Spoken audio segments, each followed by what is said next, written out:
TIFU by taking my mom to see Barbie. My mom is in her 70s, and understandably has been through a lot of shit in her lifetime.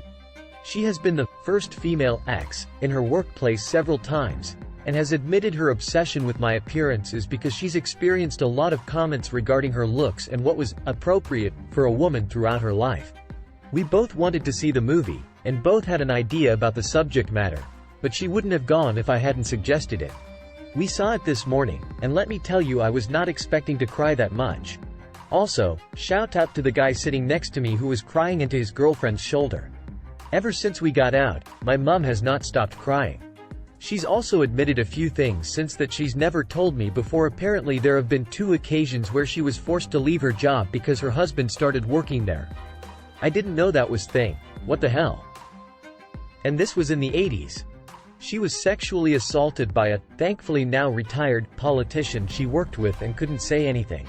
She was forced out of a job because her boss's wife was jealous of her. She literally calls this guy her second father, but somehow she was a threat.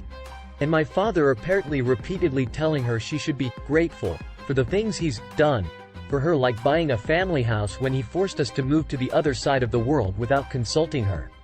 A house which was sold for less than market value in the divorce. And supporting her when she didn't have a job as a result of said move to the other side of the world where she didn't have permission to work. She's already been a bit, shall we say, somber recently due to her fear of aging. But she seems to have spent the last few hours doing nothing but going over her mistakes and regrets, and I don't know how to help her. Edit. Obligatory. Wow. This blew up. Seriously. I was expecting like 5 replies. Thank you everyone who responded. My brain likes to make me blame myself for every tiny, bad thing that happens, and mum crying equals bad emotions. Hence why I believed I fucked up.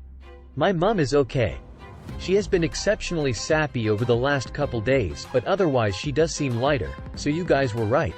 We haven't talked specifically about the things she mentioned then, but I've let her know she can talk to me about anything, and she's since told me some other, less depressing, things about her life that she's never told me before.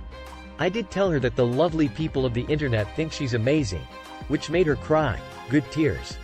I may try to broach the subject of therapy with her again, as she's previously been quite resistant.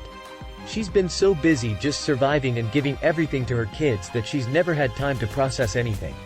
She has recently come to accept that the divorce was not her fault, which is massive progress for her. And thank you to everyone who shared their experiences as well. I hate that so many people can see themselves in my mom's experiences. I hate that this is a conversation we're still having. But in some ways, I'm kinda glad this seemingly light-hearted movie is provoking those conversations.